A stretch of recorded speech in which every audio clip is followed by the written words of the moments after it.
जय जय रघुवीर समर्थ. श्रीमत दासबोध. दशक नववा. गुण रूपनाम. समास पहिला. आशंकानाम. श्रीराम समर्थ. निराकार म्हणजे काय, निराधार म्हणजे काय, निर्विकल्प म्हणजे काय, मज निरोपावे.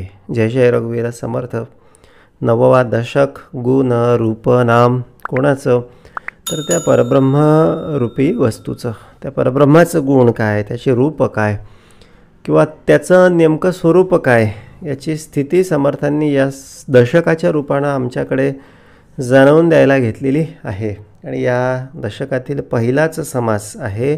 समास पहिला आशंका नाम. म्हणजे आशंका फेडायला घेतलेली आहे. देव कोण आणि मी कोण, आशंका फेडायला घेतलेली आहे. की बाबा रे, मी म्हणजे देह नाही, किंवा मी म्हणजे कोणी एक नाव असलेला मनुष्य नाही, तर कोणी एक नाव धारण केलेला फक्त मनुष्य आहे. असलेला नाही, धारण केलेला. पण मी मुळात एकच आहे. मी मुळात एकच आहे. युगानुयुगे एकलाची एक चालवितो तिन्ही लोक, तया आत्मयाचा विवेक पाहिलाची पहावा. बोले तो बहुरूपानं बहुवेशांनी नटलेला आहे. आणि बोलले मग त्याचीच वेगळाली रूपे आणि त्याचीच वेगळाली नावे. बोलले हे सत्य कळून येण्यासाठी अख्खा जन्म सगळा निघून जातो. आणि हा सगळा बोलले साराचा, हा सगळा सत्याचा भाग कळावा. आणि मी म्हणजे देह आहे, आणि या देहाला धरून जो बसून वेटोळे घालून अहंकार रूपी सर्प बसलेला आहे, त्याला हाकलण्यासाठी बोलले त्याचा तो फुत्कार म्हणजे आशंका आहे. हा अहंकार ना असा वेटोळे घालून बसलेला असतो, आणि त्याला जरा काही थोडंसं बोलले चांगलं झालं, किंवा जरा काही थोडंसं इकडचं तिकडचं झालं, किंवा जरा काही मनाच्या विरुद्ध झालं, किंवा जरा काही थोडंसं चांगलं झालं, की लगेच तो अहंकार असा, तो नाग जसा फणा वर काढतो, जसं त्याला थोडीशी हालचाल किंवा थोडीशी चाहूल इकडे तिकडे लागली. बोलले ह्या अहंकाराचं पण तसंच आहे. बोलले थोडीशी माया किंवा थोडीशी देहबुद्धी, थोडासा विषय वासनेचा संग याला लागला. बोलले हा असा काही फणा काढून बसतो की बोलले हे सगळं माझंच आहे. हे धन, बोलले गुप्त धन जे असतं ना, असं म्हटलं जातं की जिथे धन असतं, गुप्त धन असतं, अशा ठिकाणी रक्षणासाठी म्हणून नाग किंवा सर्प बसलेला असतो. आणि पण त्याला असं वाटत असतं की बोलले हे सगळं माझंच आहे. आणि बोलले तो सर्प तर त्या धनाचं काय करणार आहे? त्या धनाचं तो काहीच करू शकत नाही. ना त्या धनानं त्याचं पोट भरणार आहे, ना त्या धनाला घेऊन तो कुठेतरी मार्केटमध्ये जाणार आहे, काहीतरी शेती विकत घेणार आहे, किंवा काहीतरी प्लॉट्स वगैरे विकत घेणार आहे, सोनं वगैरे विकत घेणार आहे, काहीच नाही. त्याला नेमून दिलेलं आहे की मग धनाची रक्षा कर. पण तो ते सोडून ते वेगळ्याच अहंकारामध्ये वावरायला जर लागला तर मग काय होतं? बोलले त्याचं अहित त्याच्यामध्ये आहे. बोलले मग तो मूळ मालक त्याला तिथून बाजूला हटवतो. आता मूळ मालक आमचा पण आहे, आणि त्या मूळ मालकानं आम्हाला फक्त हे शरीररूपी बोलले काय दिलेलं आहे? हे शरीररूपी साधन दिलेलं आहे. शरीर म्हणजे साध्य आहे का? नाही. आता ज्याच्यासाठी बोलले कार्य करायचं ते असतं साध्य, आणि ज्याच्या मदतीनं कार्य केलं जातं ते असतं साधन. आता गावाला जाण्यासाठी म्हणून बस आम्ही पकडतो, किंवा रेल्वेने जातो, किंवा बाईकने जातो. आणि तिथे पोहोचलो की ते हे सगळं सोडून देतो, पुन्हा नवीन साधन धरतो. पुन्हा आणखी कुठेतरी बाहेर देशात जायचं झालं तर पुन्हा विमानरूपी वेगळं साधन. साधनं ही बदलत असतात, शरीरं ही बदलत असतात. शरीर आज म्हणून विमान मिळालं म्हणून अहंकार नसावा. आज म्हणून सायकल असली म्हणून अहंकार नसावा, किंवा आज म्हणून पायी चालायला लागलं अहंकार नसावा. हा सगळा खेळ कशाचा आहे? हा सगळा खेळ ही सगळी नाट्यलीला हे सगळं रंगमंच आहे. आणि हा सगळा खेळ अहंकाराने खेळलेला आहे. ज्याचा अहंकार गळाला बोलले मग त्याला सत्य समजल्या वाचून राहत नाही. आणि म्हणून हा अहंकार गळला पाहिजे.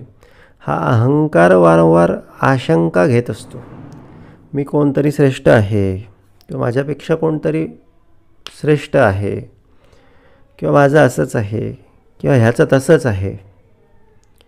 हा अहंकार त्या ठिकाणी मनुष्याला सत्याची जाणीव होऊ देत नाही. आणि आशंका घ्यायला लावतो. कसला आला देव? खरंच देव आहे का? कुठचा आला देव? काय होणार आहे? देव देव करून काय होणार आहे? बोलले सुरुवातीला काही काळ थोडा त्रास होतो, थोडे कष्ट पुरतात. आणि बोलले देह आपला, शरीर आपलं नाम घ्यायला मागत नाही. आणि मग बोलले आनंद वाटत नाही, भक्तीमध्ये आनंद वाटत नाही, उपासनेचा आनंद वाटत नाही. बोलले हे कशामुळे होतं? तर काहीतरी पूर्व पाप संचित अजून शिल्लक असतं त्याच्यामुळे. पण तरी असं ठामपणे जर आम्ही त्याच्यावर आमच्या नामनिश्चयावर जर ठाम राहिलो तर हे सगळे पूर्वपाप सगळे हळूहळू सगळे जळून जातात. आणि मग जळाल्यानंतर एक वेगळाच आनंद, एक नामाची एक वेगळीच नशा असते, एक वेगळीच धुंदी असते, ती आम्हाला आल्याशिवाय राहत नाही. तेव्हा ते हे सुख काय असतं त्याची अनुभूती त्यावेळेस सगळी मिळते. सुखाचे जे सुख असतं ना त्याची अनुभूती आम्हाला त्यावेळेस मिळत असते. म्हणून काय तर बोलले एका निश्चयातून, एका सद्विवेकामधून बोलले एक हा निश्चय कुठून येणार आहे? हा निश्चय भक्तिमार्गातून येणार आहे, हा निश्चय श्रवणातून येणार आहे, हा निश्चय नामस्मरणातून येणार आहे, हा निश्चय सत्संगतीमधून येणार आहे. आणि ह्या निश्चयाच्या मधून ठामपणे भगवान नामावर बोलले भगवान नामाच्या सहाय्यानं आमचा दिवस सगळा क्रमण करणे ही भूमिका महत्त्वाची आहे. आणि एकदा का हे सगळं पूर्वपाप गेलं की सगळं हलकं हलकं वाटायला लागतं. आल्या गेल्याची क्षिती राहत नाही. सुख दुःख वासना ह्यांच्याशी मनुष्याला काही देणं घेणं नसतं. पण बोलले हा एक टप्प्यानंतरचा सगळा भाग आहे. पण त्याच्या आधी बोलले एक निश्चयात्मक भूमिका असायला पाहिजे. आणि त्यासाठी आशंका सगळी निघाली पाहिजे. आणि आशंका भगवंताच्या श्रवणातून सगळी निघून जात असते. मी देवाचा आणि देव माझा. म्हणून समास पहिला आशंका नाम. आता या पहिल्या समासामध्ये समर्थांनी आमची आशंका काढून घ्यायला घेतलेली आहे. निराकार म्हणजे काय? निराधार म्हणजे काय? निर्विकल्प म्हणजे काय? मज निरोपावे. निराकार म्हणजे आकार नाही.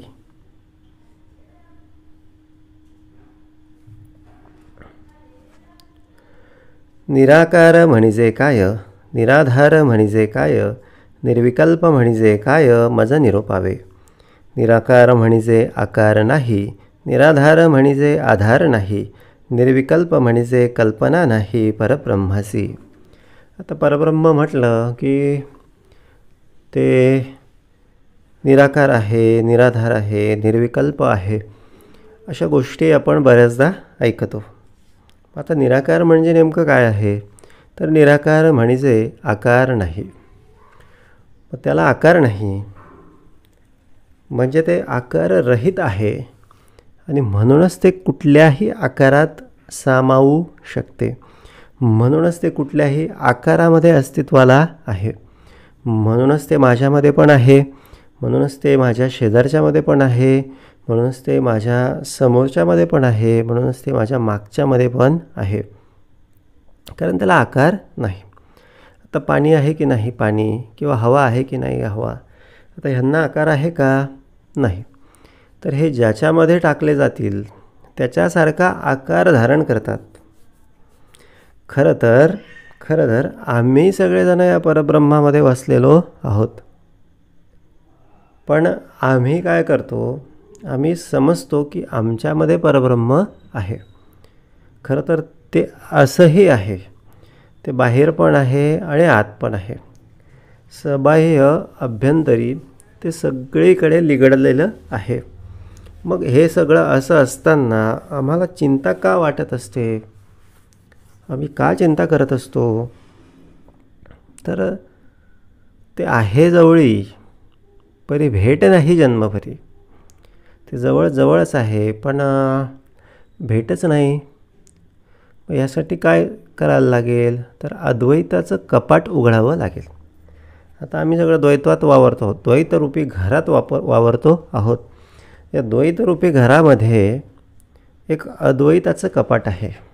म्हणजे ज्या ठिकाणी हे जे जाणीव, साक्षात्कार, मोक्ष, आनंद, सुख, या सगळ्या गोष्टी अशा रचून ठेवलेल्या आहेत. मग हे सगळ्या गोष्टी आम्हाला कशा मिळतील, तर सद्गुरू कृपा तेची केली, जेने द्वैत कपाटे उघडली, अद्वैत कपाटे उघडली, बुद्धी प्रकाशली. म्हणजे ह्या सद्गुरू कृपेमुळे ही अद्वैताची कपाटं उघडली जातात, आमची बुद्धी प्रकाशली जाते. आणि सारं काही बुद्धीपाशीच आहे. बुद्धीकडे विवेक असेल, बुद्धीकडे ज्ञान असेल, बुद्धीकडे समज असेल, बुद्धीकडे शहाणपण असेल, तर काय होतं, मनुष्यास सुख प्राप्त होतं, समाधान प्राप्त होतं. मनास होय विश्रांती आणि समाधान. पण ह्याच बुद्धीकडे बोलले कुमती जर प्रबळ असेल, कुमती आणि सुमती अशा या दोन गोष्टी बुद्धीकडे असतात. मग ही कुमती जर प्रबळ असेल तर ही कुमती मनुष्याला वेगळ्या मार्गाने सगळे घेऊन जाते. आणि मग त्या ठिकाणी ती कळूच देत नाही. काय कळू देत नाही, की मी कोण, देव कोण आणि आपण कोण. सगळे आशंका आशंका आशंका, सगळं करून इकडून तिकडून सगळीकडे फिरून देखील मनुष्याला विश्रांती नाही. का, तर आशंका गेलेली नाही. आशंका का गेलेली नाही, तर सद्गुरू कृपा झालेली नाही. सद्गुरू कृपा का झालेली नाही, तर उपासनेचा मोठा आश्रयो. सद्गुरूंनी जी उपासना काढून दिली, ती उपासना यथोचितरित्या घडलेली नाही. आता नुसतं काहीतरी बोलले क्रमानं करायला सांगितलं तेवढीच उपासना नाही. प्रत्येक शब्द न शब्द सद्गुरूंनी सांगितलेला ती उपासनाच आहे. त्या प्रत्येक शब्दावर माझ्या सद्गुरूंची छाप आहे. छाप म्हणण्यापेक्षा शिक्का आहे. आणि हा शिक्का माझ्यासाठी प्रमाणित म्हणून मला दिलेला आहे. आणि हा शिक्का मी त्याला त्या एखाद्या जसं रिझर्व्ह बँकेचा शिक्का असल्यास कागद देखील नोट होऊन जातो आणि त्याला मूल्य प्राप्त होतं. असा हा सद्गुरू कृपारूपी, सद्गुरू आज्ञारूपी, सद्गुरू उपदेशरूपी शिक्का ह्या देहबुद्धीवर कायम असला पाहिजे, जेणेकरून ह्या देहानं काय बघावं, या देहानं काय ऐकावं, या देहानं काय बोलावं, ही सगळी भूमिका जी आहे ती बोलले गुरुवाक्या विरहित नसे बोलणे येथीचे. ही सगळी भूमिका सद्गुरूंना अभिप्रेत असणारी भूमिका राखता येणे, या नावं उपासना. आणि ही उपासना बोलले मनुष्याला आश्रयदाती असते. आणि बोलले मग कलिकाळाचे भय नाही. ज्याचे हृदयी श्री सद्गुरू स्मरण, त्यासी कैसे भय दारुण, काळ मृत्यू न बाधे जाणं, अपमृत्यू काय करी. म्हणजे ही अशी भूमिका जी आहे ना, ही अशी भूमिका मनुष्याला विश्रांती आणि समाधानाकडे घेऊन जात असते. पण सद्गुरू कृपा दिसत नसली, ती निराकार आहे, ती निर्विकल्प आहे.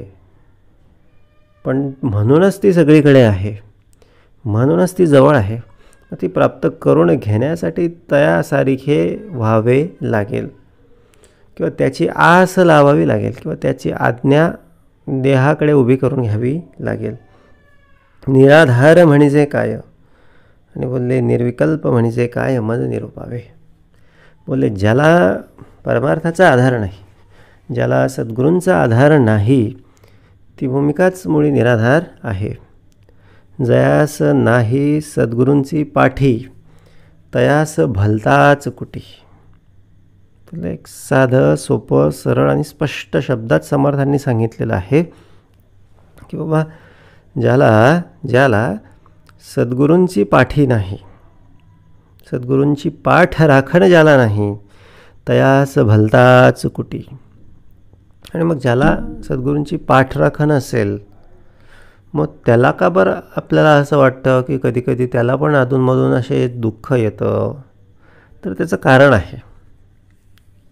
समजा एखाद्या फांदीवर एखादा पक्षी बसलेला आहे आणि त्या पक्षावर नेम धरून कोणीतरी एखादा शिकारी बसलेला आहे किंवा कोणीतरी एखादा सर्प त्याला गिळंकृत करण्यासाठी फांदीवर चढतो आहे. आणि अचानक सोसाट्याचा वारा सुटावा आणि ती फांदी जोरजोरात हलायला लागावी आणि त्या पक्षाला बोलले त्याच्यामुळे बाधा उत्पन्न व्हावी आणि तो पक्षी उडून जावा. आणि उडता उडता त्याने विचार करावा, काय देव आहे, काय सद्गुरू आहे, काय उपासना आहे. मी चांगला बसलेलो होतो, चांगला शांत होतो, चांगला आनंदात होतो, पण एवढं सगळं असून देखील, सद्गुरूंचं स्मरण असून देखील मला विनाकारण तिथून उठवून लावलं. आता तिथून उठला नसता तर कळलं असतं की तिथे बसल्या अर्थात विस्मरणामध्ये जर राहिलो असतो तर काय हानी झाली असती. म्हणून जे झालं ना बाबा ते फार उत्तम झालं, किंवा जे होतं ना ते फारच उत्तम होतं. म्हणून नको खेद करू कोणत्या गोष्टीचा, कोणत्याच गोष्टीचा खेद करू नये. पती लक्ष्मीचा जाणत असे, तो लक्ष्मीचा पती नारायण, तोच परब्रह्म, तोच सद्गुरू रूपानं कार्य करतो, तो सारं काही जाणतो. म्हणून ना अजिबात खेद करू नये, अजिबात खेद करू नये. बस एकच एक आनंद आनंद आनंद, समाधान, विश्वास, एक त्या परमात्म्याचे धन्यवाद. बोले प्रत्येक क्षणाला, प्रत्येक क्षण आम्हाला धन्यवाद देण्यासारखा आहे. फायदा झाला म्हणून धन्यवाद, नुकसान झालं, एवढंच नुकसान झालं म्हणून धन्यवाद, फार नुकसान झालं म्हणजे जीव आहे आणि या नुकसानातून बाहेर काढलं म्हणून धन्यवाद. बोले जर बघायला शिकलो ना तर तो बोलले आहे, तो असतची असे. बोले त्याचं कार्य सतत सुरू असतं, त्याची लीळा सतत सुरू असते. म्हणून बोलले आम्ही मात्र त्याच्यावर शंका घेऊ नये. म्हणून हे हे हे आशंकानाम, म्हणून समास पहिला आशंकानाम. ही आशंका आता काढली पाहिजे. अरे फांदी थोडीशी झोप मोडली गेली, थोडंसं तिथून उठून दुसरीकडे बसण्याचा त्रास झाला, पण उठला नसता तर जीवाशी गेला असता. म्हणून बोलले जे आहे ना बाबा ते फार उत्तम आहे. हा आश्रय आहे, हा उपासनेचा आश्रय आहे. आणि त्याच्यावर कधी आशंका घेऊच नये. का घेऊ नये? त्याचं कारण त्या पक्षाच्या उडण्यामध्ये समर्थाने आम्हाला सांगितलेलं आहे. निरामय म्हणजे काय? निराभास म्हणजे काय? निरावयव म्हणजे काय? मज निरोपावे. आता निरामय म्हणजे काय? निरावयव म्हणजे काय? निराभास म्हणजे काय? तर ही सगळी परब्रह्माची लक्षणं. पण याचा अर्थ काय? निरामय म्हणजे जळमय नाही. आता परब्रह्म हे कसं असेल? बोलले कोणतरी म्हटलं की बोलले निरामय असेल, कारण बऱ्याच या पृथ्वीवर सगळीकडे पाणीच पाणी आहे. हवेमध्ये पाणी आहे, जमिनीमध्ये पाणी आहे, मग ते कदाचित निरामय असू शकतं, म्हणजे ते निरासारखं असू शकतं. पण ते प्रत्यक्षात कसं आहे, तर ते निरामय म्हणजे जळमय नाही, तर ते पाण्यासारखं नाही. निरावयव म्हणजे काय, तर बोलले त्याला काही अवयव वगैरे आहेत का, काही त्याला हात डोळे वगैरे काही आहे का, नाही, त्याला हात वगैरे असं काहीच नाही. निरावयव म्हणजे अवयव नाही परब्रह्मासी, आणि निराभास म्हणजे भासची नाही.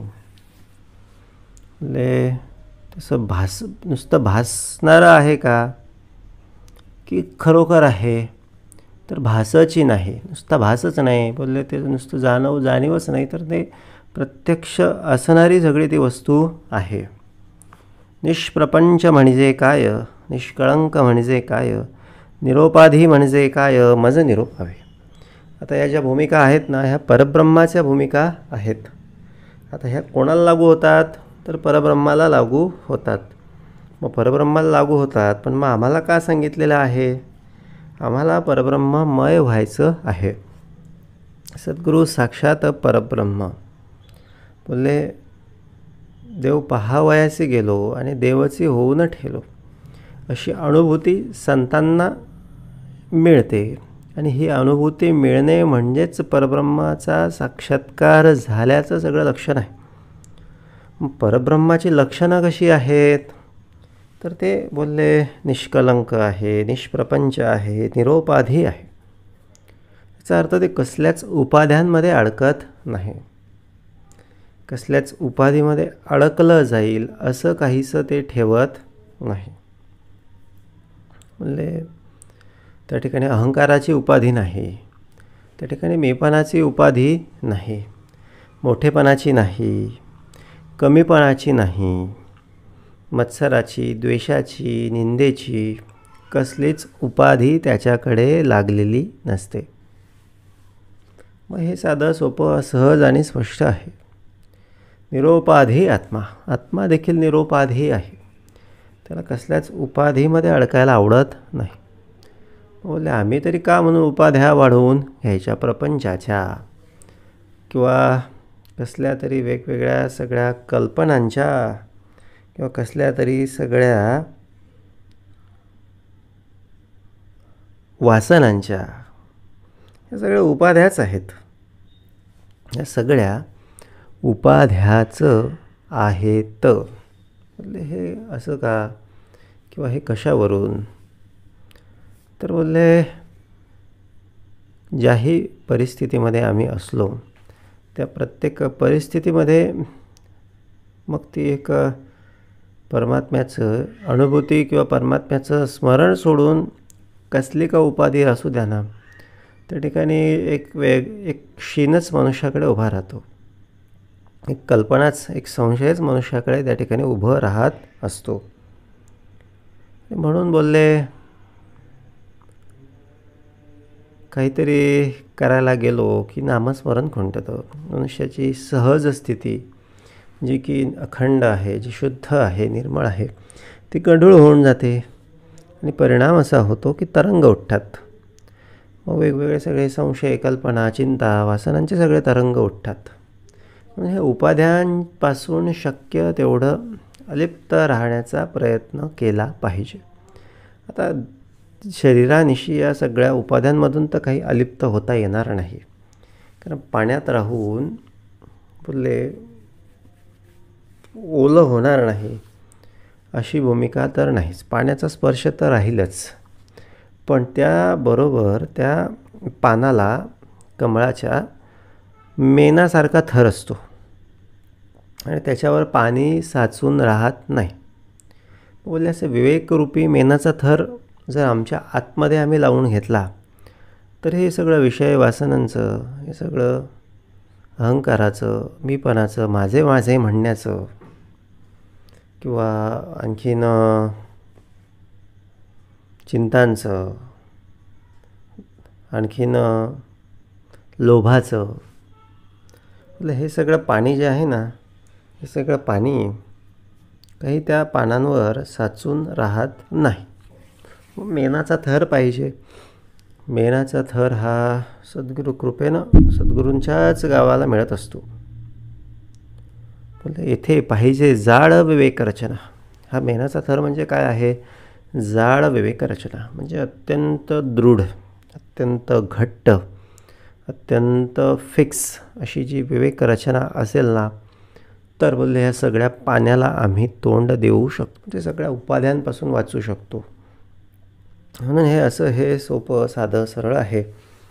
म्हणजे निरोपाधी राहायला शिकलं पाहिजे, निष्कळंक राहायला शिकलं पाहिजे. आत्मा हा निष्कळंक आहे बोलले, आणि तो जर शेवटपर्यंत जर तसाच राहिला तर बोलले त्याला जिथून आलेला आहे, जिथून त्याचा उद्भव झालेला आहे मूळ, तिथे त्याला ॲक्सेप्ट केलं जातं.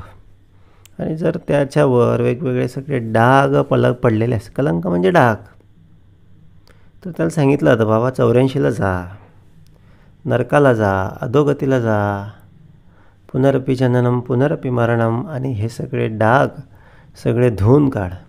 हे साग धुता धुता धुता धुता असे फिकट झाले. मग सद्गुरू येतात.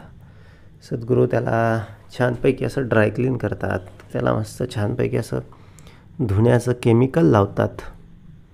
आणि हे केमिकल लावल्यानंतर हा डाग पूर्णपणे जातो. अन्यथा हा देहबुद्धीला इतका घट्ट धरून असलेला सगळा भाग आहे की तो असं निघता निघता कितीही आपटा, कपडा फाटायची वेळ, देह सुटायची वेळ, देह पडायची वेळ, म्हातारपण, पण काही वासना काही संपलेली नाही, द्वेष मत्सर काही संपलेला नाही. बोलले यासाठी सद्गुरू कृपेची शाईच पाहिजे. मग ती ही शाई काय सांगते आम्हाला? श्रवणरूपी साई. तर ही शाई आम्हाला सांगते की बाबा आहे तितुके सगळे देवाचे. हे सगळं देवाचं आहे आणि सगळ्यांच्यामध्ये देव आहे आणि देवासाठीच म्हणून काम करतो आहे, म्हणून कर. नुकसान झालं तरी बोलले ही त्या देवाचीच इच्छा आहे म्हणून मान्य करायला आपण शिकलो पाहिजे. ह्याच्यामध्येच त्या पक्षासारखं आधी जो भाग समर्थांनी दिला, त्या पक्षासारखं हित आमचं ठेवलेलं आहे हे जाणून घ्यायला आम्ही शिकलो पाहिजे.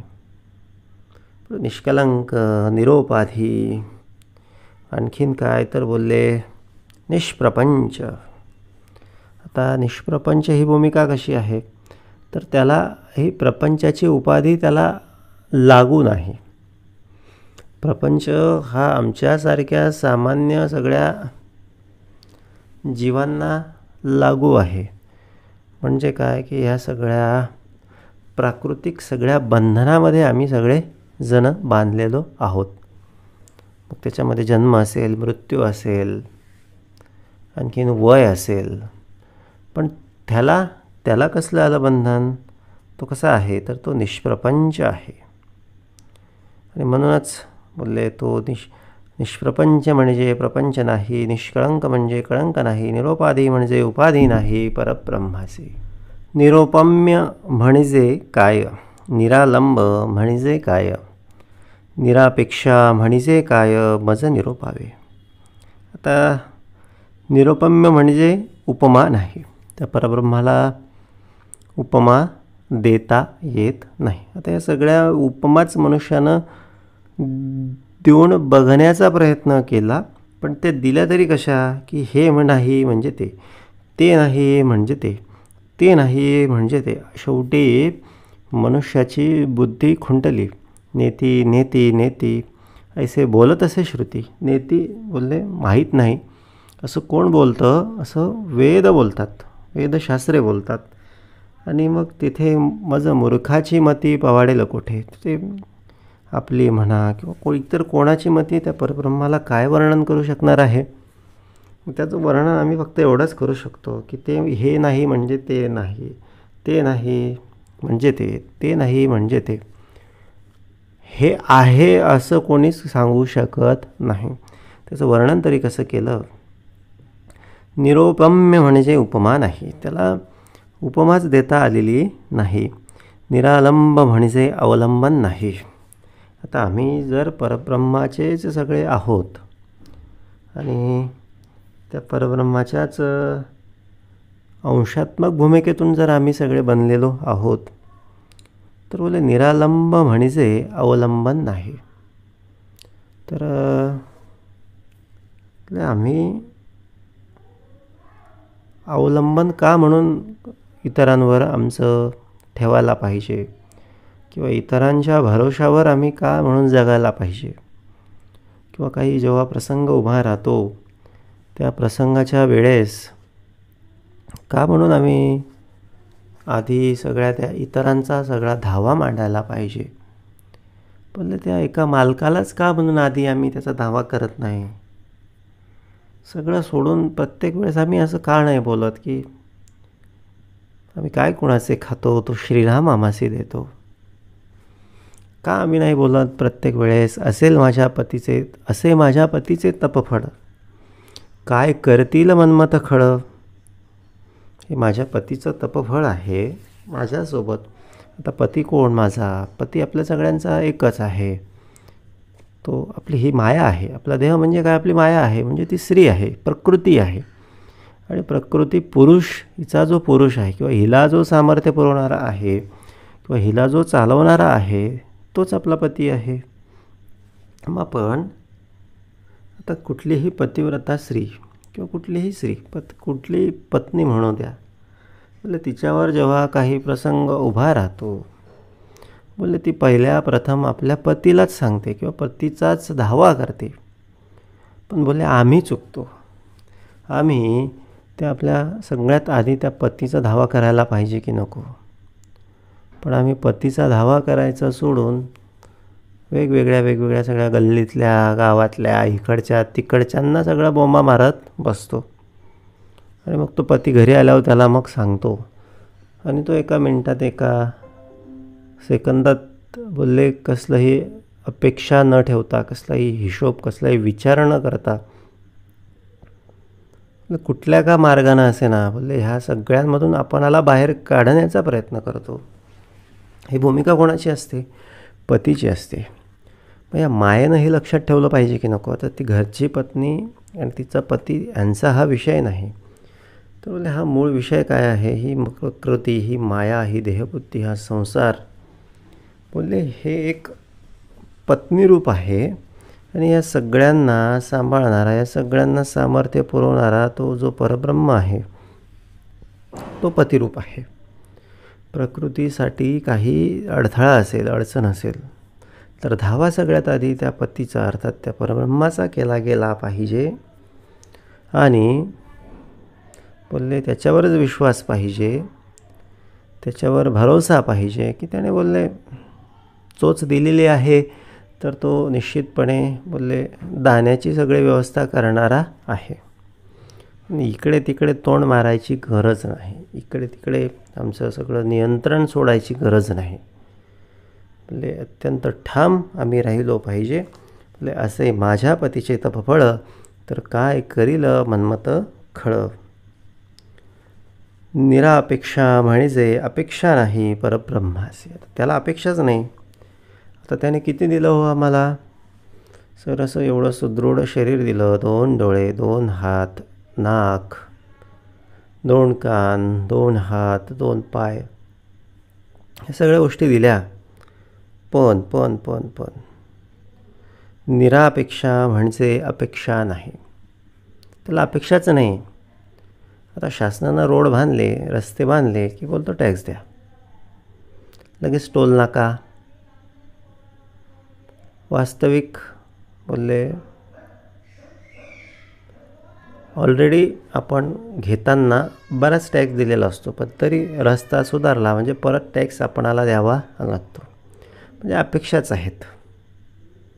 आणि शासन तरी कोणासाठी करतं? बोलले ते आपल्यासाठीच करतं. पण इकडे परब्रह्माचा विषय वेगळाच आहे. त्याने फक्त देतच राहावं.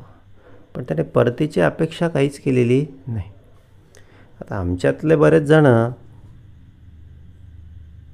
म्हणजे त्याला पण देतात, भक्ती देण्याचा सगळा प्रयत्न करतात. पण ह्यातल्या बहुतेकांना ह्याच्या परब्रह्माकडून आणखीन काहीतरी मिळावं अशी अपेक्षा असते. पण एखादा जर असा निरपेक्ष असला, बोलले काय हो, भेटो ना भेटो, मिळो ना मिळो, कमी मिळो जादा मिळो, बोलले चांगला मिळो वाईट मिळो, नफा हो नुकसान हो, मी देवाचा आणि देव माझा, ही भूमिका काय आहे? ही निरपेक्ष भूमिका आहे. आणि ह्या निरपेक्ष भूमिका ज्याच्याकडे असली रे असली, बोलले त्याच्यावर तो असीम कृपा करतो. त्याच्याकडे पाहून त्याला अत्यंत आनंद होतो. सुदामा बोलले काहीतरी मागण्यासाठी म्हणून आलेला, पण काय मागावं म्हणून परत निघालेला. मागितलं नाही ना, म्हणून मग जाता जाता अख्खं त्याचं गाव त्याला राज्य म्हणून बक्षीस मिळालं. म्हणजे जाता जाता सगळेजण त्याला भेटायला लागले, रामराम करायला लागले, नमस्कार करायला लागले. बोले ही लीला कोणाची आहे? ही लीला त्या एका कृष्णाची आहे, एका परमेश्वराची आहे. मग ही लीला होऊ शकते, होतेच होते. कोणाच्या आयुष्यात होते? निरपेक्ष भक्ती ज्याची आहे ना, त्याच्याचकडे हे सगळे भूमिका उभी राहते. बाकी इतरांकडे कसं आहे? इतरांकडे बोलले जेवढे बोलले ज्या कामनेतून भक्ती केली ती कामनापूर्ती होते. पण राजा ज्याला मागता आला त्याला सगळं राज्य मिळतं. हे फार थोड्या दुर्लभ अशा लोकांना किंवा फार असे दुर्लभ असे भाग्यवंत लोक असतात, त्यांनाच मात्र हे सगळं कळून येत असतं. निरंजन म्हणजे काय, निरंतर म्हणजे काय, निर्गुण म्हणजे काय, मज निरोपावे. निरंजन म्हणजे जनची नाही. निरंजन म्हणजे तो असा तुमच्या आमच्यासारखा जन नाही, म्हणजे कोणीतरी असा माणूस नाही, व्यक्ती नाही. त्याला बोललं जातं निरंजन. ते एक तत्व आहे म्हणा, किंवा ती एक ज्योत आहे म्हणा, किंवा ते एक सामर्थ्य आहे म्हणा. निरंतर म्हणजे अंतर नाही. आता त्याच्यामध्ये आणि आपल्यामध्ये अंतर किती, हाही एक संशोधनाचा विषय आहे. आता आपल्यामधलं पृथ्वीमधलं अंतर किती? आपण पृथ्वीवरच राहतो, पण आपल्यामधलं बोलले म्हणजे काय, या सूर्यमंडळातल्या वेगवेगळ्या सगळ्या ग्रहांचं आपल्या पृथ्वीशी अंतर काय, सूर्याचं आपल्या पृथ्वीशी अंतर काय, अशा वेगवेगळ्या सगळ्या, चंद्राचं पृथ्वीपासूनचं अंतर, हे सगळं अंतर मनुष्यानं काढून टाकले. सगळ्यांचा हिशेब त्याला माहिती आहे.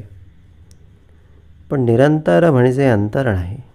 पण ते परब्रह्म तर निरंतर आहे. म्हणजे त्याच्यामध्ये आणि आपल्यामध्ये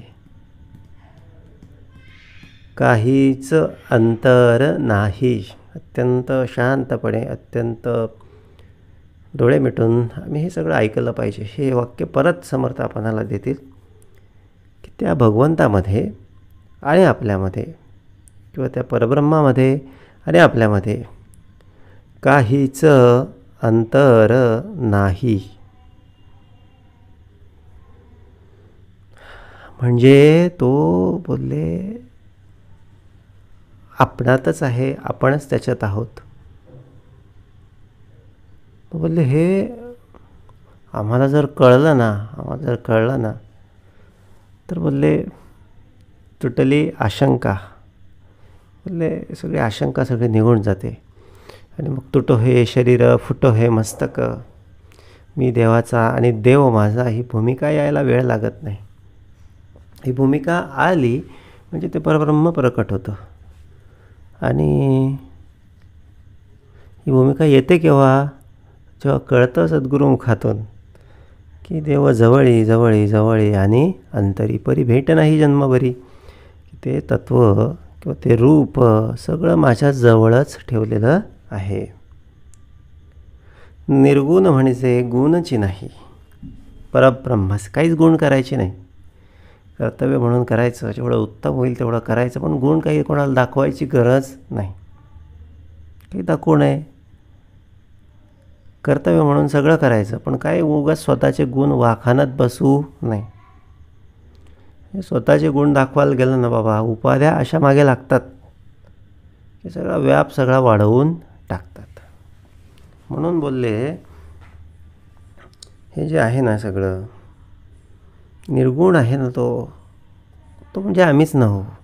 ते तर निर्गुण आमच्याच जे आमच्यामधलंच ते तत्त्व आहे किंवा त्याच तत्त्वाच्याच भरोशावर आम्ही आहोत. का म्हणून आम्ही गुणांचा अहंकार घेऊन फिरावा? सगळं निर्गुण होता आलं पाहिजे, सर्व निर्मळ होता आलं पाहिजे. आणि बोलले ही भूमिका प्राप्त करून देण्यासाठी म्हणूनच समर्थांनी ही आशंका आमच्याकडची काढायला घेतलेली आहे. निसंग म्हणजे काय, निर्मळ म्हणजे काय, निश्चळ म्हणजे काय, मज निरूपावे. निसंग म्हणजे संगची नाही, कोणाचाच संग नाही. पण संग कोणाचा पाहिजे? निर्गुण म्हणजे त्याला कोणाचाच संग नाही, पण आम्हाला कोणाचा संग पाहिजे? निर्गुणाचा संग धरिला जो आवडी, तेने केले देशोधडी माय बापा. तर निर्गुणाचा संग म्हणजे कोणाचाच संग नाही, फक्त मी माझ्या आतल्या त्या एका तत्वाची साधना. ओम भवती या पक्षा रक्षिले पाहिजे. म्हणजे काय? नाम घेता घेता नामरूप होता आलं किंवा अहंकार देहबुद्धी त्यागुण निश्चळ होता आलं तर मग काय आहे? तर बोलले निसंग म्हणजे संगची नाही, फक्त आणि फक्त निर्गुणाचा संग. आणि काय? निर्मळ म्हणजे मळची नाही. घेता घेता घेता नाम घेता घेता सर्व मळ सद्गुरू त्याच्याकडे असणाऱ्या सगळ्या त्या श्रवण उपासनारूपी केमिकलने एक दिवस धुवून काढणार. आणि हा सगळा जो कपडा आहे, हा कपडा लख्ख सुंदर स्वच्छ प्रकाशमय झाल्याशिवाय राहणार नाही. निश्चळ म्हणजे चळन नाही परब्रह्माचे. आणि हे परब्रह्माला कधीच चळन नाही. का आम्ही घाबरावं? का आम्ही बोलले कुठल्या चळनाला सगळं त्या ठिकाणी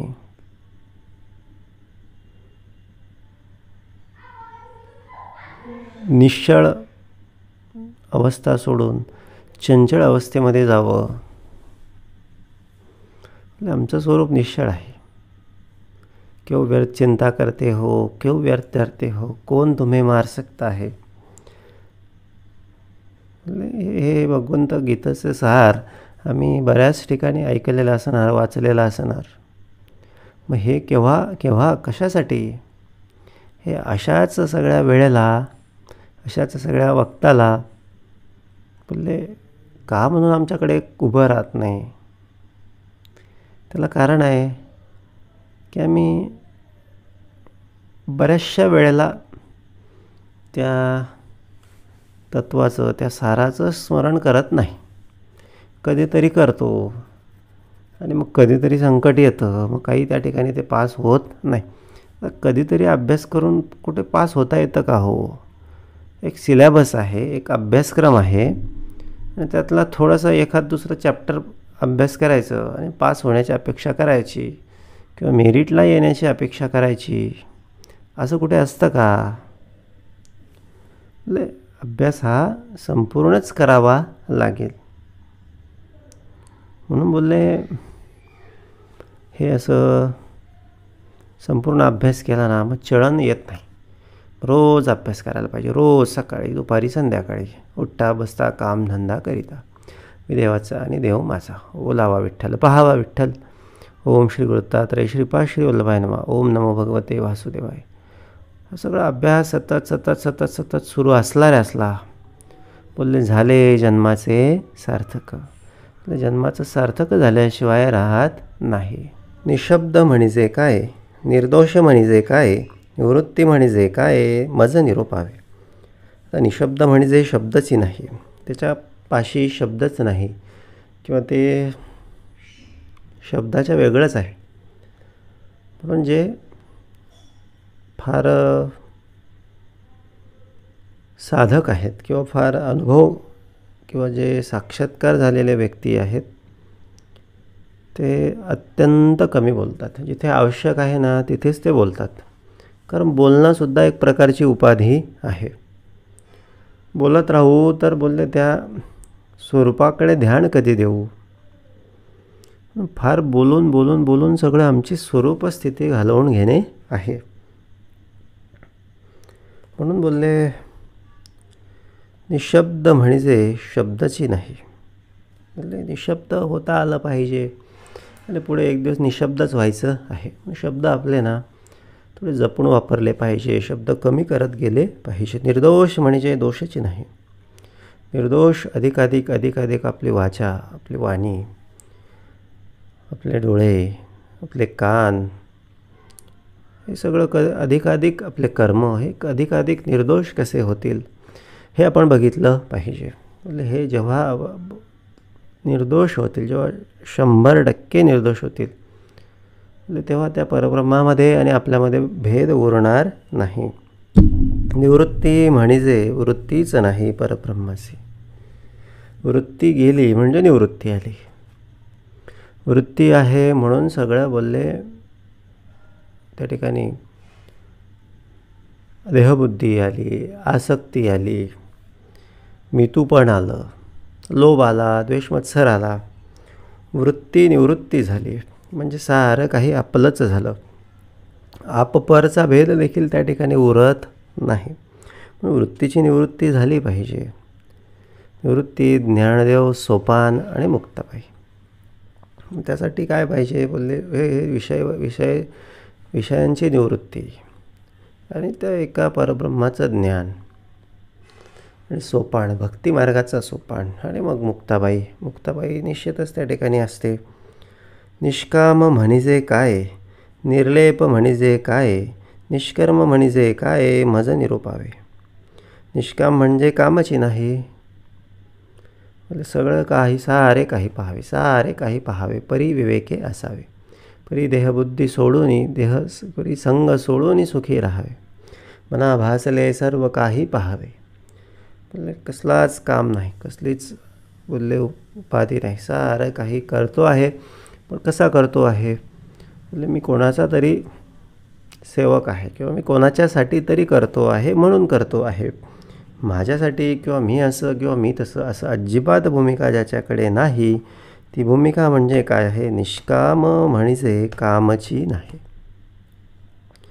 निर्लेप म्हणजे लेपची नाही.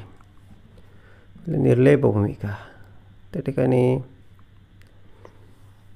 कसलाही लेप नाही. म्हणजे काय, कसलंही अवडंबर नाही, कसलंही ढोंग नाही, कसलंही त्या ठिकाणी देहबुद्धीचं जडत्व नाही. अत्यंत निर्लेप भूमिका, अत्यंत प्रांजळ, साधी, सरळ, जसं आहे तसं, ॲज इट इज, सिम्पल, लहान मुलासारखं प्रांजळ भूमिका. ही परब्रह्माची लक्षणं जरी असली तरी ही लक्षणं अशी ही आमच्याकडे आम्हाला उभी करायची आहेत आणि उभी झाली की मग आम्हाला परब्रह्माची अनुभूती मिळेल, असं या मागचा सगळा मतितार्थ आहे. निष्कर्म म्हणजे कर्माची नाही परब्रह्माचे. आता कर्मच नाही, आम्ही कर्म करणे सोडून द्यायचे का? नाही. तर सगळं काही करावं लागेल, पण ते सारं काही त्याचं आहे किंवा त्याला अर्पण करावं लागेल. म्हणजे ते कर्म निष्कर्म होऊन जातं आणि त्या कर्माची बाधा आम्हाला होत नाही, ते कर्माच्या संग आम्हाला लागत नाही. अनाम्य म्हणजे काय, अजन्मा म्हणजे काय, अप्रत्यक्ष म्हणजे काय, मज निरूपावे. अनाम्य म्हणजे नामची नाही. त्याला भरपूर नावं दिलेली असली तरी त्याला प्रत्यक्षात जर बघायला गेलं तर नाव नाही. आता जो एवढा सामर्थ्यशाली, ज्याच्यापासून एवढं सगळं, त्याला नाम नाही आणि आम्ही आमचं नाम कुठे मोठं करायला बसलो. अजन्मा म्हणजे जन्मची नाही. अप्रत्यक्ष म्हणजे प्रत्यक्ष नाही परब्रह्मते. आणि बोलले तो जन्मत पण नाही, आम्ही पण जन्मत नाही, आम्ही फक्त शरीर बदलतो. अप्रत्यक्ष म्हणजे प्रत्यक्ष नाही परब्रह्मते. अप्रत्यक्षच राहिलो पाहिजे. म्हणजे करुणी अकर्ता ही भूमिका काय आहे, अप्रत्यक्ष भूमिका. लोक अप्रत्यक्ष असले तरी प्रत्यक्ष असल्याची भूमिका सगळेजण दाखवतात. अप्रत्यक्ष म्हणजे प्रत्यक्ष नाही परब्रह्म ते. अगणित म्हणजे काय, अकर्तव्य म्हणजे काय, अक्षय म्हणजे काय, मज निरोपावे. मुळात हे सगळे जे लावून आलेले आहेत ना, हे सगळे अनलिमिटेडचे सगळे लक्षण आहेत. अगणित, अकर्तव्य म्हणजे अक्षय, त्याला क्षय नाही. अगणित, त्याचं गणितच मांडता येणार नाही.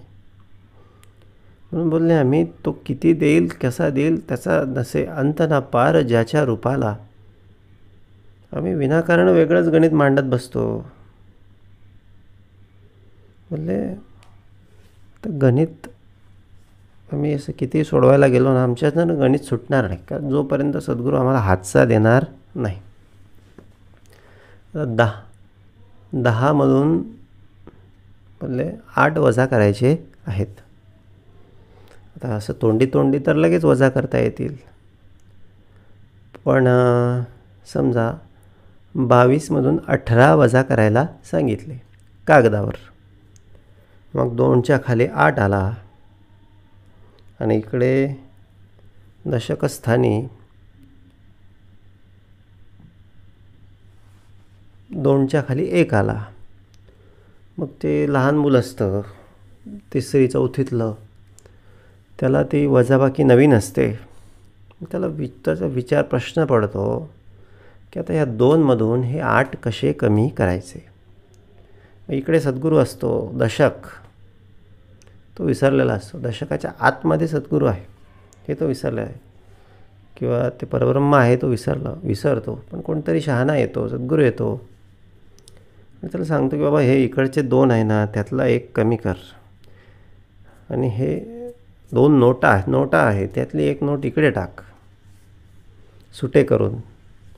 मग इकडे आधीचे 2 नंतर चाललेले 10, 12 होतात, 12तून 8 मग 4 उरतात, आणि इकडे 1च नोट उरलेले असते. 1मधून 1 कमी झाला आणि 0 उरला. सद्गुरू कृपा झाल्याशिवाय आता हे उदाहरण जे होतं 22 वजा 18 हे सहज आलेलं होतं, म्हणजे सहज सुचलं म्हणून बोललेलं होतं.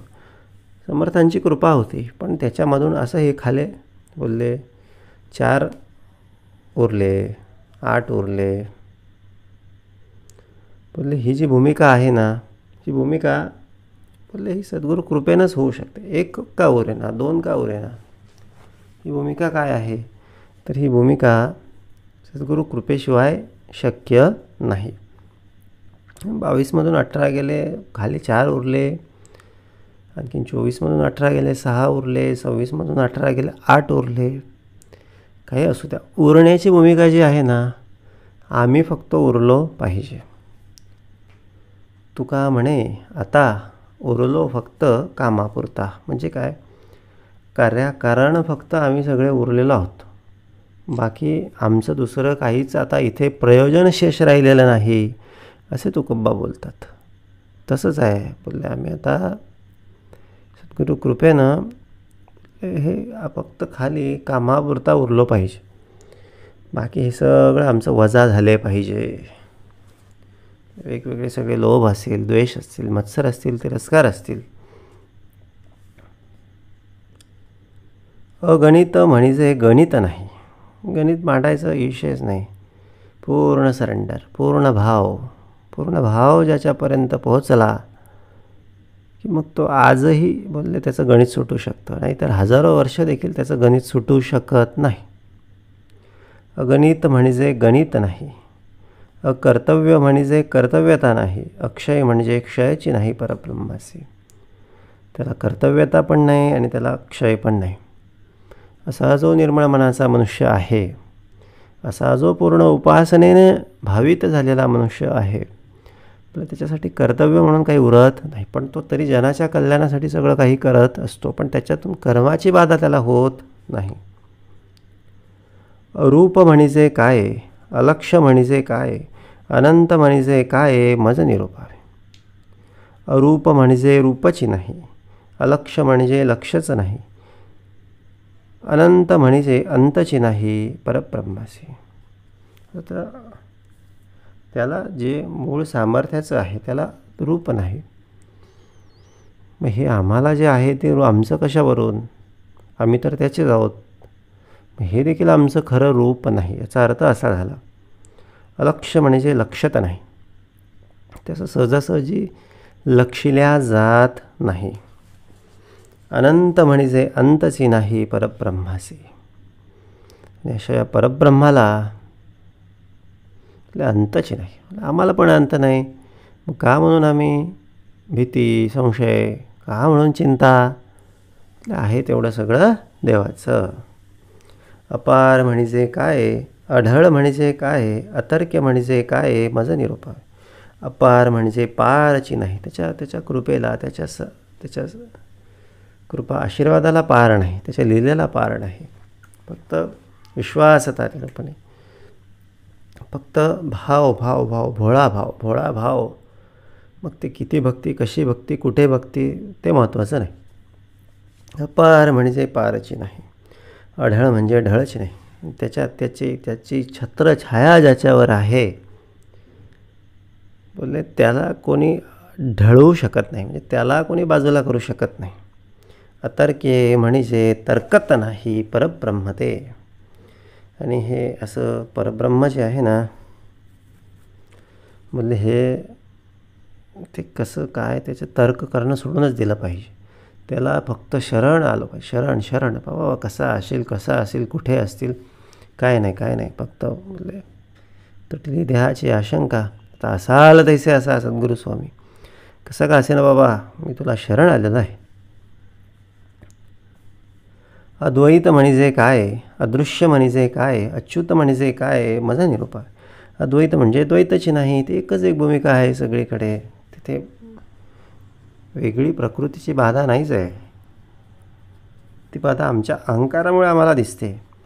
अदृश्य म्हणजे दृश्यची नाही, ते अदृश्य आहे. अच्युत म्हणजे चेवत नाही परब्रह्म. त्याला कितीही कोणीही रागवण्याचा, त्याला कोणी संतापण्याचा, त्याला कोणी, ते कधीच चेवत नाही. आम्ही का चेवतो? का आम्ही तसं शांत राहू शकत नाही? का आम्ही त्याचं निर्मळ निश्चळ होऊ शकत नाही?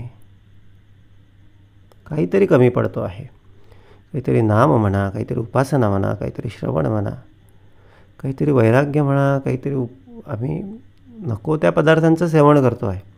त्याच्यामुळे आम्हाला तशी बुद्धी सुचते आहे. असे अपथ्य जे सांगितलेलं आहे ना, ते कमी करायला पाहिजे. आणि नाम जे सांगितलेलं आहे, भक्ती सांगितली, ती वाढवली पाहिजे. अछेद म्हणजे काय, अदाह्य म्हणजे काय, अक्लेद म्हणजे काय, मज निरूपा. म्हणजे अछेद म्हणजे छेदे ना, अदाह्य म्हणजे जळे ना, अक्लेद म्हणजे कालवे ना परब्रह्म. नैनम चिंदंती शस्त्राणी, नैनम दाहती पावका. हा जो भगवंताने खुद्द स्वतःला सांगितलेला आहे. भगवंत खुद्द भगवद्गीतेमध्ये सांगतात की होय, मीच भगवान आहे, मीच परमेश्वर आहे, आणि मी अछेद आहे, मी अदाह्य आहे, मी अक्लेद आहे. म्हणजे ह्या अशांचा संग, निर्गुणाचा संग धरिला जो आवडी, तेने केले देशोधडी मायबापा.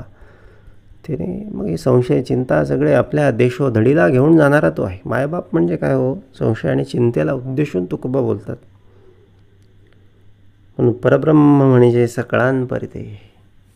आमच्याजवळ ना हे सगळ्या जगाला चालवणारं जे सामर्थ्य आहे ना, त्याची शक्ती आमच्याजवळ आहे. ते सगळ्यांच्या पलीकडचं आहे. तयास पाहता आपणच येते, आणि ते आपणच आहोत. हे सगळ्यात मोठं सत्य समर्थांनी शेवटी सांगितलं. हे कळे अनुभवमते सद्गुरू केली आहे. मात्र यासाठी सद्गुरू करावा लागेल. जावे सद्गुरूसी शरण. इति श्रीदासबोधे गुरुशिष्य संवादे आशंका नाम समास पहिला. जय जय रघुवीर समर्थ.